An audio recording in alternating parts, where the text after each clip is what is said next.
Hello everyone, I've just finished reading chapter 18 of Darth Plagueis. Again, got no sketches for you today. I'm not sure if I'll actually be doing any more for the book, so I'm going to leave it there. Unless if I do more sketches, I'll feature them.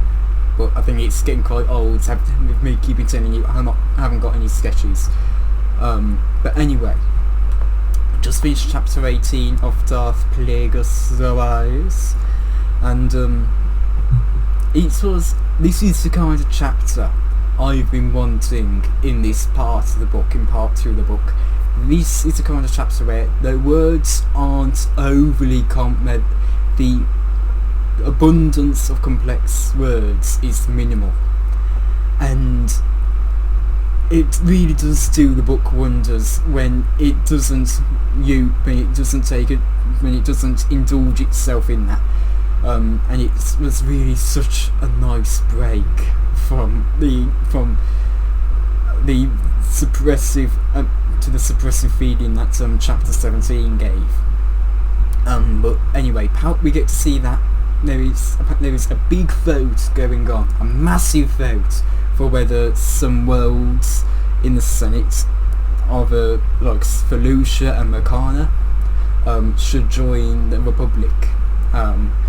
And they are with the Trades Federation, and we get to kind of see into Palpatine's mind a bit in this book, how he's kind of fantasizing but also feeling pride and above his father for attaining the power he never reached, and was, in Palpatine's view, too cowardly, too inept to reach. And we get to see that for some reason Ego Damask is there. I assume we'll find out next chapter, because I'm on the first page of it right now, and it seems to be following off straight from chapter 18.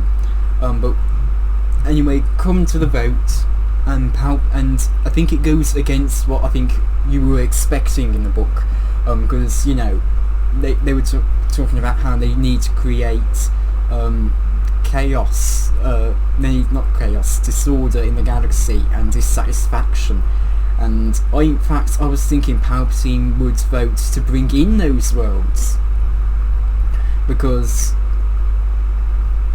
they would then be, of course, dissatisfied with the Republic, finding out that they don't really care that much for them, and it will cause an uproar. And of course that's what the Sith want. They want the Republic to look bad. But I completely forgot that but I also completely forgot about Senator Kim and his death, and also the kind of controversy the Trade Federation has found themselves in. And Palpatine is talking about how Naboo, they don't necessarily how the Trade Federation help them come to the power that they have now, but they also are unsure in if they want to support the Trade Federation until the investigations of Kim's murder have yielded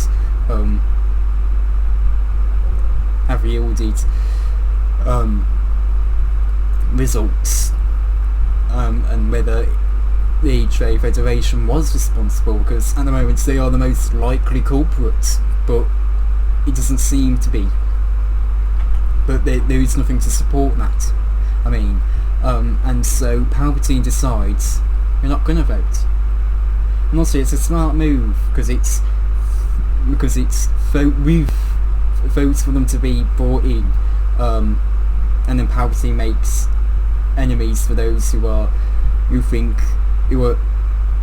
believe that the Trade Federation was responsible for Kim's death. He makes enemies with them, because not only is Naboo benefiting from the Trade Federation,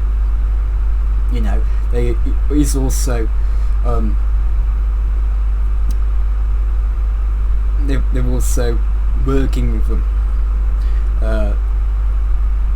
And if Palpatine was to vote against the these worlds that are with the Trade Federation, that will make Naboo less appealing to the Trade Federation, and they will view it as not really having their interests. So by not voting for either party, they're keeping the necessity of the Trade Federation going, while keeping, I guess, while not really, trying to, Palpatine and basically trying to appease most. Now, not everyone is happy with it. As the book says, the hush that had fallen over a select portion of the Senate spreads to include the entire rotunda. Then outbursts that erupted, both damning and championing, were so clamorous and prolonged that the Vice Chancellor ultimately curtailed in his attempts to restore order in that chaos reign. And you can't get to see how Palpatine's, he's very clever in that he's very clever in he makes people like him, he makes people I guess look up to him. I think that's the word I'm looking for, and he's very clever in that sense. I mean, get a display of that. But aside from that, there's not really too much to say in the chapter. Aside from here, go to Mask is there, his Master Plagueis, with Lars Hill and other representatives of Damask and other people from Damask Holdings. So it'll be interesting to see where it goes. Thank you all for watching. Goodbye.